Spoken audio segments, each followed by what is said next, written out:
69,000 शिक्षक भर्ती के भाई बहनों को विवेक द्विवेदी का नमस्कार। साथ में हमारे मित्र और छोटे भाई मलकीत सिंह जी हैं और राकेश भारतीया जी भी हैं साथ में। देखिए, बहुत से भाई बहन का फ़ोन आया कि विवेक भाई धरना शुरू किया जाए, पूर्ण समायोजन। अब क्या होगा, बीएड वालों को जो 11 अगस्त को सुप्रीम कोर्ट का ऑर्डर आया, आदेश आया, उसके मुताबिक अब बीएड वाले बाहर हो जाएंगे। हम आप लोगों से पूछना चाहते हैं कि आप लोग क्या चाहते हैं, आप लोग क्या चाहते हैं। इसमें कम से कम मान के चलिए 69,000 में कम से कम 20,000 हमारे भाई बहन उम्र के आखिरी पड़ाव में थे। कहने का मतलब 40 साल उनकी उम्र की सीमा ख़त्म हो गई है। अब वो प्राथमिक शिक्षक भर्ती में अप्लाई नहीं कर सकते हैं। और जो सुप्रीम कोर्ट का आदेश है जो 11 अगस्त को आया है, हम आपको बताना चाहेंगे उस ऑर्डर के हिसाब से अब हम लोग नई शिक्षक भर्ती में बीएड वाले शामिल नहीं हो सकते हैं। अब आपके पास ऑप्शन क्या बचा है? अब आपके पास ऑप्शन यही बचा है कि आप लोग धरने में हमारा साथ दीजिए। सभी वर्ग के लोग, हमारी बात अमरेंद्र सिंह जी से हुई थी, विजय यादव जी से हुई, भास्कर यादव जी से हुई, सुशील कश्यप जी से हुई। सबकी राय यही है, और शिखा बहन से भी हुई। सबकी राय यही है कि पूर्ण समायोजन का मुद्दा फिर से उठाया जाए। आप सब लोग साथ दीजिए। सभी के निर्णय से हम लोगों ने एक डेट डिसाइड किया है, 8 और 9 सितंबर, यानी शुक्र और शनिवार के दिन आप लोग आइए। विशाल धरने का आयोजन होगा।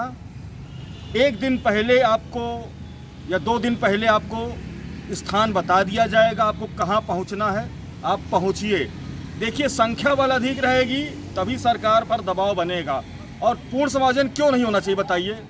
अब बीएड वालों का ये अंतिम मौका, इसके बाद तो बीएड वालों को मौका मिलेगा नहीं। बीएड वाले वैसे ही बाहर हो जाएंगे।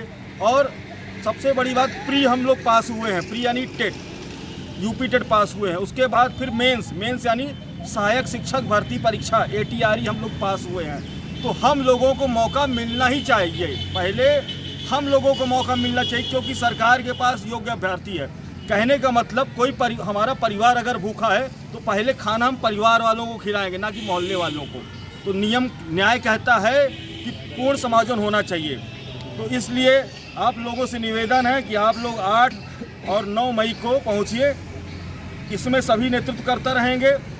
मैं हूं, हमारे साथ शिखा बहन है, मलकीत सिंह है, अभय श्रीवास्तव, राकेश भारतीया हैं, BP डिसूजा जी हैं, धर्म मिश्रा हैं, अमरेंद्र सिंह हैं, विजय यादव हैं, सुशील कश्यप, भास्कर यादव हैं, राहुल मौर्य हैं। सभी लोगों से अपील है। और नितेश सिंह गौर हैं, योगेश गुप्ता जी हैं, साथ में रंजीत यादव हैं, निधि तिवारी मैम हैं। सभी लोगों से निवेदन करना चाहूँगा। और साथ में भास्कर सुशील का हो गया, साथ में प्रियंका सिंह बहन हैं। तो सभी लोगों से निवेदन करना चाहूँगा कि 8 और 9 सितंबर डेट याद रखिएगा। हम 2 दिन पहले आपको स्थान बता देंगे। आगे की बात मलकीत सिंह जी करेंगे। साथियों नमस्कार। मैं ज़्यादा कुछ तो बोलूँगा नहीं, क्योंकि आप इतने सक्षम भी हैं और इतने योग्य भी हैं। बच्चे तो आप हैं नहीं, क्योंकि शायद एक बच्चों को भी समझाया जाएगा, अगर एक बात बच्चों को भी बता दी जाएगी तो शायद उसके भी समझ में आ जाएगी अब हमारा अस्तित्व प्राइमरी में नहीं बचा है। कहने को लोग बरगलाते रहेंगे आपको कि ये होगा और वो होगा, लेकिन सत्यता यही है। ग्रुप में, सारे ग्रुपों में मैंने एक मैसेज डाला था, आपसे लगभग 15 दिन पहले लगभग एक मैसेज डाला था मैंने। उस मैसेज में सत्यता थी कि हमारा अस्तित्व अब नहीं बचा है। अब सबसे बड़ी चीज़ एक मैं ये कहना चाहूँगा कि अब तो आप लोगों की आंखें खुल चुकी होंगी, चाहे वो किसी भी वर्ग का क्यों ना हो, और खुलनी भी चाहिए। और इस जातिवाद को सबसे पहले तो हमें अपने दिमाग से एक बात ये निकालनी पड़ेगी कि हम SC के हैं, हम OBC के हैं और हम जनरल के हैं। जिस दिन आप लोगों ने ये बात अपने दिमाग से निकाल दी, उसी दिन हमारा जो सफल प्रयास है ये एक अच्छे परिणाम में बदल जाएगा। आज तक हम लोग जो वंचित हैं प्राइमरी की 69,000 की नौकरी से जो वंचित हैं, उसका कहीं ना कहीं मूल कारण एक ये रहा है कि हम लोगों को आपस में इस गवर्नमेंट ने बांट दिया और हम उसके सांचे में ढलते चले गए। बीजेपी गवर्नमेंट ने हमारे साथ जो खेल किया था जातिवाद में बांट के कि ये SC है, ये OBC है, 6800 निकाल के, कहीं 2200 करके, कहीं कुछ करके, तो इससे एक ऐसा मैसेज गया हमारे लोगों के अंदर कि हम बढ़ते चले गए। और खामियाजा आप सबके सामने है, रिजल्ट आपके सामने है। तो अब सरकार अपने मंसूबे में कामयाब हो गई, वो कहीं ना कहीं हम लोगों की कमी की वजह से। लेकिन अब हम आपसे हाथ जोड़ते हैं, चाहे वो एससी वर्ग का कोई नेता हो, मैं तो नेता नहीं हूँ, मैं किसी को भी नेता, मैं तो अपने आप को नेता नहीं समझता, और ना ही मैं क्यों नेता, किस बात का नेता। एक नौकरी के लिए तो लड़ रहा था, और नौकरी के लिए मैं खुद की नौकरी के लिए लड़ रहा था। बहुत से लोग अपने आप को ये बताते हैं कि मैंने ये त्याग दिया, मैंने ये बलिदान दिया, मैंने ये किया वो किया। अरे उस बलिदान का, उस त्याग का फ़ायदा क्या है?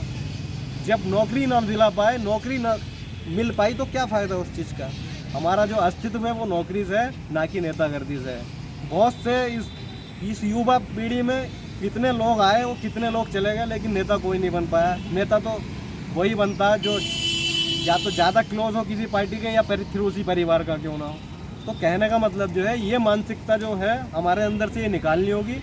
एससी ओबीसी के चाहे जितने भी नेतृत्व करता थे, चाहे वो कोई टीम के हों, चाहे वो 6800 के लीडर हों, चाहे वो भास्कर सुशील, ये जितने भी हैं, राहुल मौर्य हैं वो आयोग टीम के, तो सभी से मैं ये निवेदन करना चाहूँगा। मैं तो एक छोटा सा व्यक्ति हूँ, और छोटे ही मेरे विचार है, छोटी मेरी विचारधारा है, और छोटे से समाज से मैं आता हूँ, एससी समाज से। लेकिन अपने कर्तव्यों के प्रति मैं सजग रहा हूँ, और आगे भी तुमसे भरोसा दिलाता हूँ कि सजग रहूँगा। मुझे नेता नहीं बनना। जो लोग नेतृत्व कर रहे हैं, वो एससी में हो, ओबीसी में हो, जनरल में, वो कर सकते हैं। मैं उनके पीछे ढाल बनकर खड़ा होऊंगा, और जैसे पहले संघर्ष किया था उससे कहीं ज़्यादा बढ़ चढ़ के इस बार भी मैं लेने के लिए तैयार हूँ। हालांकि मैं यूपीएससी की तैयारी दृष्टि आईएएस में कर रहा हूँ, लेकिन फिर भी अभी भी मैं अपनी 69 के लिए एक बार फिर प्रयत्न करना चाहता हूँ।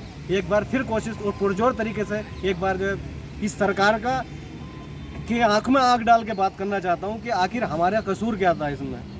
तो मैं तो सबसे यही विनम्र निवेदन करता हूँ कि आप सब लोग ये जातिवादिता मानसिकता को दूर करके और हमारा साथ दीजिए। मैं एक बात बोलना चाहूँगा, पूर्ण समाजन क्यों नहीं हो सकता? बिहार, गुजरात, पंजाब, राजस्थान में हो सकता, तो यूपी में क्यों नहीं हो सकता? हर साल 6 से 7 हज़ार हमारे प्राइमरी के जो अध्यापक हैं वो रिटायर हो रहे हैं। लगभग 40-45 हज़ार अध्यापक रिटायर हो गए हैं 5 साल के अंदर, और 5 साल हो गया। 2018 के दिसंबर वैकेंसी आई थी, हमारे 35,000 भाई बहन बच्चे हैं, तो क्यों पूर्ण समाजन नहीं हो सकता? अभी भी सो रहे, जागो, उठो। जिस दिन जाग जाओगे पूर्ण समाजन हो जाएगा। 8 तारीख को आप लोग पहुंचिए, पूरे कोई भाई बहन घर में नहीं बैठेगा, कोई नहीं बैठे घर में, अब सब लोग घर से बाहर निकले। और अपनी बातों को विराम दूंगा। एक चीज़ और बतला दूं, अगर संख्या बल होगा तो हमारा प्रयास जो है ये परिणाम में बदलेगा, लेकिन संख्या बल 10 से 20 हज़ार कम से कम, और इतने हैं भी, उससे कहीं ज़्यादा अभ्यर्थी हैं। लेकिन आप लोगों के समझ में कब आएगी? अरे अगर अब नहीं जागे तुम, अगर अब नहीं आए तो तुम्हारा बीएड में, प्राइमरी में अस्तित्व नहीं है भाई। ये समझने की कोशिश करो, चाहे कोई भाई हो चाहे कोई बहन हो, ये चीज़ समझने का तुम्हें हम ये कहते हैं, आने वाली पीढ़ी क्या मुंह दिखाओगे? समाज, मोहल्ले, परिवार को क्या मुंह दिखाओगे? पास होकर बैठे हो ना, वो घर से तो निकलो। कोई भाई बहन घर में नहीं रहेंगे, घर से बाहर निकलिए, लखनऊ आइए। हम 2 दिन पहले अपनी डेट समय सब बता देंगे। 2024 का चुनाव है, जब हो सकता है, जब विशाल धरना आयोजित होगा तो उससे प्रेशर होगा, तो और चीज़ें बन सकती हैं। 22,000 का मामला है, अभी 22,000 26,000 पेंडिंग में है। 17,000 की एक लिस्ट भी आई थी, गवर्नमेंट ने निकाली थी, 6,000 की 17,000 की वो चेंज कर दी थी आधे घंटे में। हो सकता है कि हमारा जब प्रेशर होगा तो संपूर्ण समाजन का जब धरना हम देंगे तो कोर्ट से या कुछ और राहत मिल जाए, या कुछ और चीज़ें हमारे सामने निकल कर आ जाएँ। तो इसलिए प्रेशर बनाना अति महत्वपूर्ण है इस समय गवर्नमेंट पर।